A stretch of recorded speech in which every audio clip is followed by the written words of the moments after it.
আসসালামু আলাইকুম। আজকে দেখাবো টমেটো গাছের চাষ পদ্ধতি। তো এই গাছগুলো আমি নার্সারি থেকে কিনে এনেছিলাম।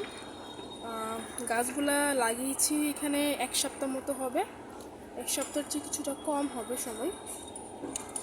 তো আমি দেখাবো যে আসলে টমেটো চাষ পদ্ধতি কিভাবে গাছের পরিচর্যা করতে হয়। তো দেখতে পাচ্ছেন যে এই গাছটা, তো এটা আনার পর এখানে আমি গাছের কাটিং করে দিয়েছিলাম। হ্যাঁ, তো দেখতে পাচ্ছেন যে এখানে কাটিং করে দেওয়ার পরে এখানটাতে নতুন করে কুড়ি বেরিয়েছে। এটা আমি করেছি এক্সপেরিমেন্টের জন্য, যে কেমন ডালপালা গজে বা ফলন কেমন হয়।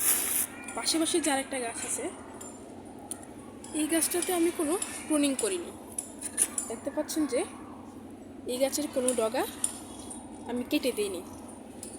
তো গাছে পানি দেওয়া হয়েছে, এখন পর্যন্ত তেমন কোনো সার আমি ব্যবহার করিনি, ফাঙ্গিসাইডও না।